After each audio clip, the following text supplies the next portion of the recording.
the entity, individual, and group with the most to gain from it is the more than likely culprit at some level. So who would that be? It could be American, it could be the NATO, it could be all of those players who actually want to have a war with Russia. So who benefits financially from blowing up Nord Stream? Not the German economy. Okay. Hello, so we are here on CPAC, and can you please introduce yourself for the German audience, because they probably don't know you, but they have to know you. Willkommen aus United States, Perfect. Maryland, CPAC. My name is the Deep State Marauder, Ivan Raiklin. And for those that don't know those terms, Deep State means the most corrupt government officials at the highest levels of your respective country. In my case, it's America. And Marauder is the verb, the action that a pirate does when they go onto a ship as they start to loot it for its treasure and booty, we call it. So can I use more aggressive language on your show? Sure. Okay, so a very aggressive pirate goes in and rapes and pillages the ship. I do that to the Deep State. That's good. We need more people like that. My background, that allows me to do this effectively. Yes, because you have this nice pin here. Yeah, I'm a retired Lieutenant Colonel, Green Beret. I used to command at detachment company level, was going to be a battalion commander, but I refused because of all the wokeism, the mutilation training, and then the illegal jab mandate, right? The CCP-19 lab incident injection product, right? DNA mutilation, hard exploding unsafe and ineffective products. Bioweapon. Emergency use authorized bioweapon. And so I'm also an attorney. So imagine Green Beret and attorney put together, and the target that I focus in on to action, to attack, if you will, is the cancer in our own government across all branches of government. And some people, the term poking the bear. Yes. So I am transitioning from poking the bear to ice picking the bear. Oh, so you do your basic instinct ice picking. Yes, exactly. Okay. Basic instinct ice picking. Okay. So the way I do that is identify the criminal actors, investigate them using my methodologies. And my methodologies are very similar to what I used to do teaching. I used to teach for 3.5 years up the street at the Defense Intelligence Agency. Yeah, we are near Washington. Yes, just up the road, or up the Potomac River. The headquarters of the Defense Intelligence Agency. It might be the largest intelligence organization in the world, but I used to teach at the Joint Military Intelligence Training Center, and my students were all different members of the U.S. intelligence community, and I also taught our foreign partners. I had some students from Germany, from Europe, NATO partners, Asian partners, Middle East, Africa, South America, and I taught them how to be professional intelligence analysts. And so using the analytic training framework, attorney, Green Beret having that tactical understanding, I then research and create target lists, right?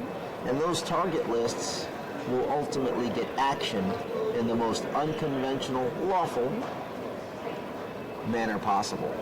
And depending on what they do, we will either remain in the peaceful and patriotic realm, or we may be moved to move into just the patriotic realm. So, just in a theoretical way, how close is the USA to a civil war?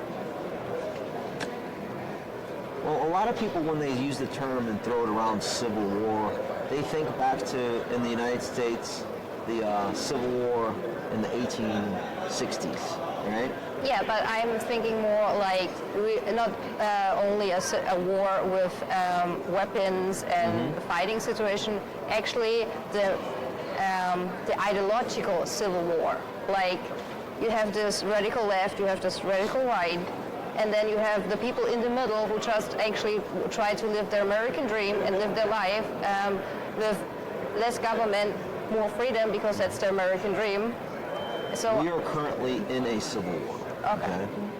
It's not coming. It's not going to be the future. It's already here. Most people are blinded and not knowing that it's going on because they're still censored psychologically through the information landscape to believe that it's more important to mutilate your own body, to mutilate your own family members and children, and promote that on behalf of big corporations like Big Pharma, and that it's the best thing to do ever. So, but some of us see that as completely what I call anathema, inimical, or counter to what traditional human thought considered as good, rational behavior. okay, And so people like yeah. us are the ones that are pushing back against it. So you have this information civil war going on. And And the deep state, certain members within the FBI, certain members within the CIA, okay, certain members within the Department of Defense and the Department of Homeland Insecurity and subcomponents there too are involved specifically in making that happen to cover up for their previous illegal activity. Yeah. And I can name all their names. We can go for days on this interview. with your intel background, this is a very interesting German question. Who do you think blew up Nord Stream? I think your friends at GSG9 would know the answer to that. Yeah, okay. That's a good answer. I answer it this way. The entity, individual, and group with the most to gain from it is the more than likely culprit at some level. So who would that be? It could be American, it could be the NATO, it could be all of those players who actually want to have a war with Russia. So who benefits financially from blowing up Nord Stream? Not the German economy. Okay.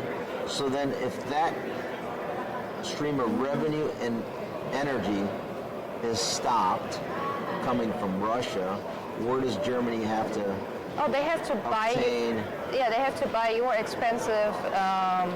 LNG, Yeah, liquid natural gas? So then who benefits? America. So there might be your answer. Yes. But it's interesting to hear that from an American citizen, because a lot of people watch those sessions at the UN where they were talking about it, and Russia tried to start the investigation, and the UN Security Council just said, oh, we don't take interest in that, and that's not very important right now. So in my opinion, or what is your opinion about this whole Russian NATO debacle what we right now have, because NATO lost its purpose after stopping having the Cold War. After the Warsaw Pact collapsed. Yeah. I agree. So If you look at the foundational documents on why NATO was created, it was to counter the Soviet Union and the Warsaw Pact. When the Warsaw Pact and the Soviet Union collapsed in 1990 into 1991, it begs the question, why does NATO still remain and exist? And when Vladimir Putin had his interview with Tucker Carlson, he went into a little bit of history, for the first 30 minutes of the interview, and it really covered that. But more important is that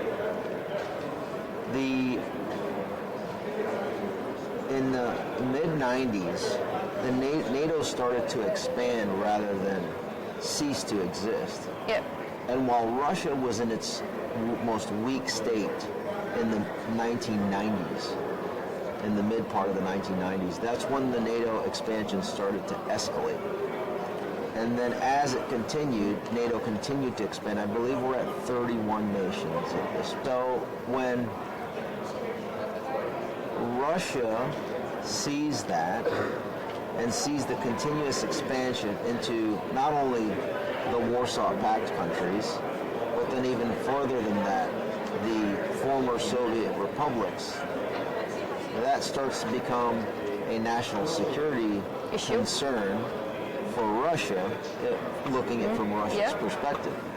So then as Russia increases and becomes more stable and rises in its relative power from the time when it collapsed from the Soviet Union, it's now starting to reassert its national sovereignty from the perspective of, if NATO continues to expand, then it's going to go into Russia.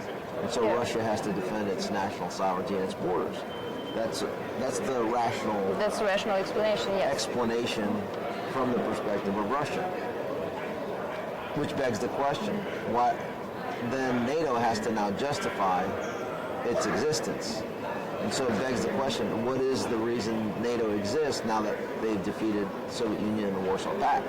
Yeah, they tried to... Which means that Russia is the enemy, which supports the thought and the argument from Russia that NATO is there to be the enemy of Russia. And that's where we're at. And so NATO tries to expand to Georgia.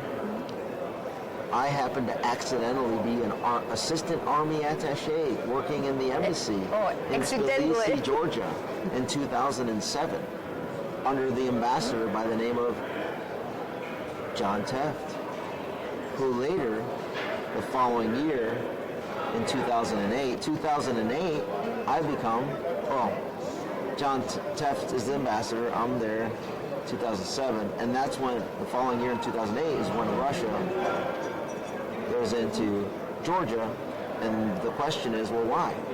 Well, that's when the Republic of Georgia submitted its membership action plan, which is the very first step procedurally for a nation to submit its application to be a member of NATO. So when that happens, Russia is of the perspective of, that's not going. We don't like that from Russia's perspective. And so it's kind of a red line, right? Yep. And again, Russia is increasing its stature and influence through its mechanisms and its own deep state, headed up by, Russia's number one thug, which is Putin. And he's increasing in stature and power. But he's now in a position to push back and then go ahead and deploy forces against little old Republic of Georgia. Meanwhile, South Ossetia and Abkhazia, which are two breakaway republics of Georgia, that's where you see Russia and the Russian Federation granting Russian citizenship to those people that live in the breakaway Republic of Georgia. So now de facto, if everybody living in a sliver of territory in another country are all Russian citizens, what does that territory consist of? So it's basically an annexation. So that's why that is the mechanism that Russia used to block Georgia from being able to enter NATO, because you cannot have any territorial disputes as part of your application into NATO. These are the details that most people don't know, understand, or really care about. These are the details. What I just told you is it's all publicly available information that I researched in my own personal time outside of work, and I'm just putting it together now for those listening in. Thank you for my that. disclaimer. That's a good one. So fast forward to 2014, what happened? So in 2008 is when Russia went after Georgia at the launch of the Beijing Olympics. While the entire world's media was in Beijing, they did their maneuver in Georgia. Whereas in 2014, during the Sochi Olympics, which is a bordering Russian town next to Abkhazia, just across the border into that breakaway republic within Georgia, notice how it was picked there so that the expansion of influence of Russia could continue into Georgia for that influence. But more importantly, what happened in 2014? John Brennan went ahead and, with Obama, authorized the removal of Viktor Yanukovych, the president of Ukraine, and installed Petro Poroshenko. That was during that period of time, the guy sitting next to you, possibly, was sitting at the National Military Command Center in the Pentagon up the road on the other side of the river here. That was on the Ukraine crisis team as a senior analyst. Interesting. Yeah. Do I have perspective and context? Probably. Let's listen from the crowd in the background behind the camera. Yay. Okay, it sounds like a yes. Resounding. Yeah, resounding. So while I was on the Ukraine crisis team as an analyst, briefing our National Command Authority, in my personal time off of work duty, I was doing my own personal research. And in that personal research, I noticed, I was watching Russian media, Ukraine media, because I'm fluent in Russian. I read and understand Ukrainian. So as I'm following along, I see John Brennan doing his coup in Ukraine, right? Allegedly. Literally, yeah. And then he sends failed Vice President Biden to go ahead and meet with Poroshenko and tell him, if you don't fire the prosecutor, you're not getting the bribe. I mean money. Yep. The foreign aid, known as foreign bribery, to then launder it back for 10% for the big guy. There was a They movie about fired it. Victor Shokin, the prosecutor, and they also agreed that they would bring on Hunter Biden onto the board of Burisma. Yep. And so there you go. This ties back to your original question of NATO expansion and Russia's stance on it. So that's when Russia also doesn't have enough power to retake over Ukraine, but they have enough power and influence over two regions, just like we saw in Georgia, with Ossetia, South Ossetia, and Abkhazia, but with Donetsk and Lugansk in eastern Ukraine, so that Ukraine, just like Georgia tried, cannot do what's known as the Membership Action Plan to enter NATO.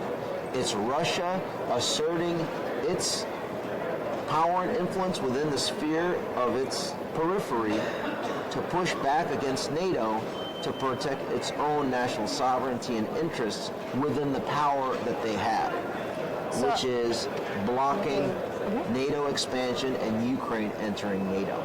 Is that a helpful answer? That's a very helpful answer. Now my next question is, because you mentioned 2 times the Olympic Games, we have this year Olympic Games in France, so what do you think what the Russians are going to do then? Or what's going to start there? Because we have bread and circuses again. You have what? Bread and circuses, where the media, like with the gladiators, so they had the gladiator games in Roman time. So, absolutely. I just misheard. Wait. Sorry, the accent. Yeah. So, what is going to happen in 2024 during the Summer Olympic Games? It's a good question, because I don't know what do you know what the date is? It's usually in late August. No, it's I think it's around the 26th of July. Okay, so it's good to know. So the Republican National Convention in America will be at the same time as the launch of the Olympics, it sounds like, for the Republican nominee here. That's the key political event going on in the United States. What is Russia going to do as it applies to that? I haven't really thought about that question, but I think that Maybe that's good for you to do self-studying. while America is focused on a domestic political ecosystem, and I just say this, the more Russia allows China and Iran to create turmoil in America so that the civil war that we talked about that's currently going on continues and escalates, the better position Russia is to assert its interests and influences Divide and globally. conquer. So I always say this, when we back up and look at this thing globally from the global deep state, the interests of China is to become the world's hegemon. And the way that they can do that is to work with Russia to convince Russia that if they work together, if they put down the U.S., they can not only put the United States in the second position globally, which I think at this point they've done, but also one more notch down, which is in the interest of Russia, to basically put Russia at equal playing field with the U.S. or maybe supplant it.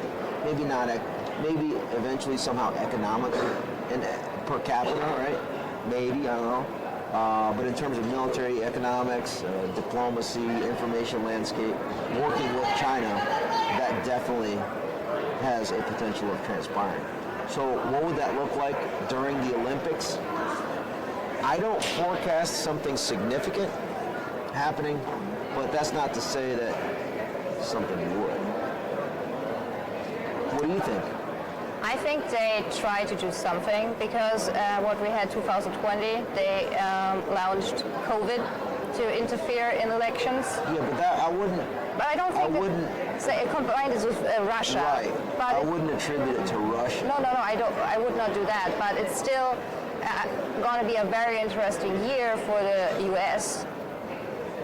with all the what's happening with election, and then with the court situation with Trump. Every little pro-Democrat little court is now trying to sue Trump for something.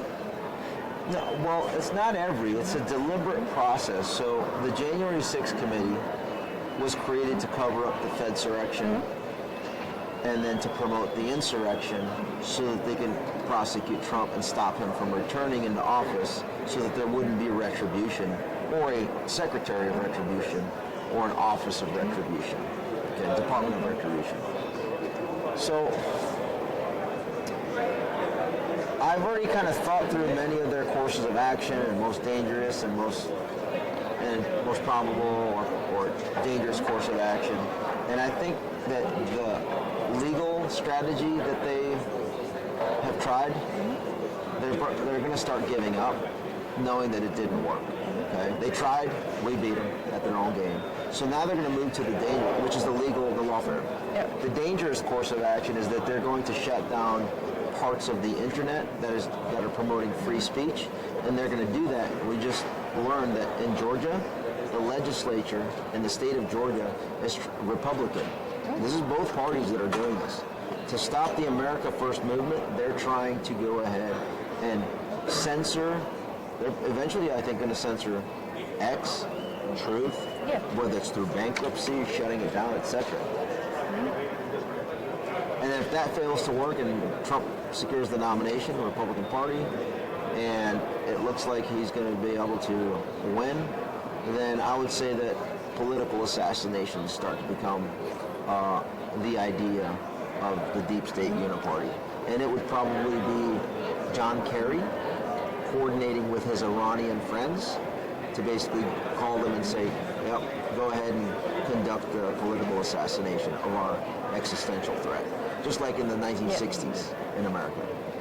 Like Kennedy. Right, Kennedy, John F. Kennedy, Robert Kennedy, or Martin Luther King Jr. And or it could be in combination with the warlord of America's most influential domestic terrorist organization known as the FBI. FBI, okay. So what are you gonna try to tell your American brothers and sisters when they hear all those very frightening prognoses? How do you keep them not falling into a state of, okay, we can't do anything, it's just going to happen? So when you war game, when you come up with these different courses of action, the next logical step for an intelligence professional is to come up with a counteraction, the solution, to be able to address them. So, can you name one or two solutions? The easiest solution is to convince the 28 states that have majority Republican legislatures to pre-allocate their electors for president and vice president now. There's no need for an election, a traditional election. Because under the U.S. Constitution, the state legislatures in the 50 states are the ones that have the full authority to decide how they allocate their respective states' sovereign votes for president and vice president. So imagine, on Monday, tomorrow, Arizona and 27 other states, legislatures convene and say, you know what, we're just going to go ahead and pre-allocate, meaning we're going to vote so that for January 6th of 2025, when the certification happens, we're going to send to Congress the Republican nominee for president and vice president. And before they do that, the state GOP or the state parties in all 50 states that haven't voted yet, They do the same they thing. can pre-allocate the delegates for president to Trump. So what does that look like? That means if they do that, it circumvents all fraud and voting. It completely nullifies any cheating. But would they do this with all the uni-party problem? So 2 weeks ago, I had the Arizona legislature discuss that resolution, and we don't quite have the votes yet, but we're working on it. Oh, and then good. as soon as Arizona does that, you can probably A domino effect? see a domino effect. Okay. That's great. It I would love circumvents to. the entire everything that they're trying to do. Okay. And if they conduct a assassination, it's still going to be the Republican nominee. But I say this, going back to your statement about civil war, if they conduct a political assassination of any political candidate, I'm going to say this, if any political candidate dies, whether it's RFK, Joe Biden, Nikki Haley, or Trump, Americans are going to take that as an assassination. It doesn't matter if it's natural causes. And the response to that, and I'm going to say it as an analyst, I assess with the highest degree of confidence, with almost certainty, that if that occurs, America will take that as a breach of the Constitution by our own government officials, listed in my deep state target list that I can provide you, and America will respond like that in kind. And it won't be national, like you're thinking of what you mentioned. Those people mostly are located in a 30-mile radius of where we're located.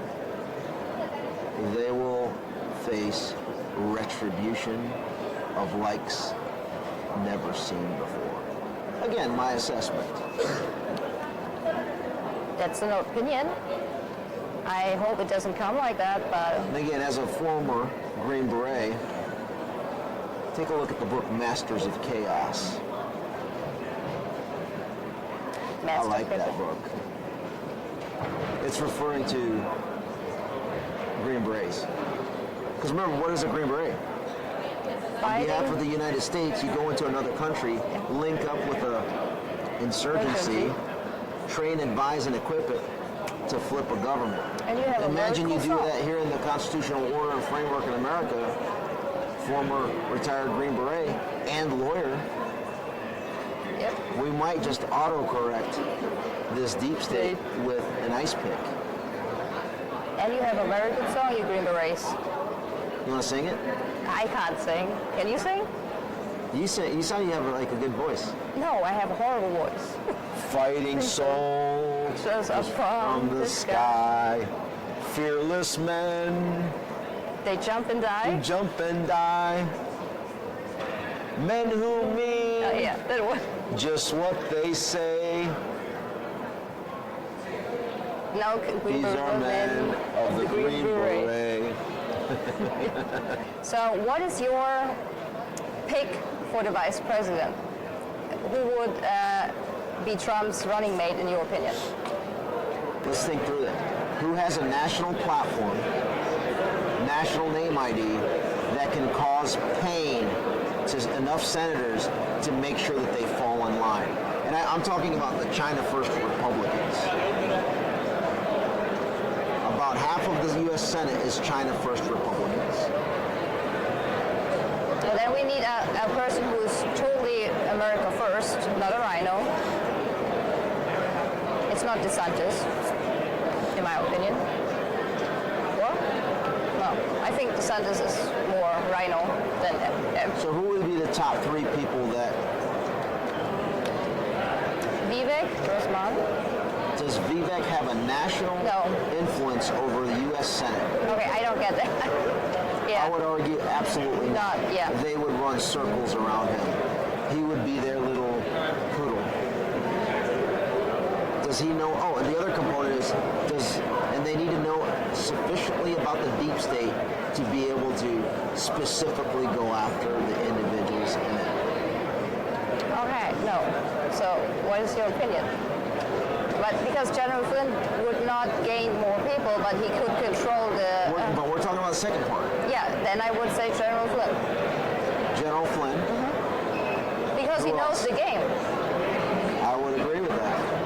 And I think Tucker would be a distant second place. I would love to see Tucker more into press part and the communication part, but I see your It's point. because he has a platform He has a platform, yeah. that could cause pain and leverage that he has with the ability for a national fundraising mechanism through his platform that he's created now independently that can cause unnecessary pain. So, for example, he could expose the internal corrupt deliberation of the China First Republicans to make them fall in line. Those two, I can only think of those two individuals right now that have that capability. So now we have to look at those five and who would be the best within those five that can help them win. Tucker House. But then what if you have the state legislatures decide on pre-allocating the delegates in the electoral college? Then I would have to say Trump Flynn. Yeah, Trump Flynn. That's my answer. I'm jumping between Trump and Flynn and Kennedy.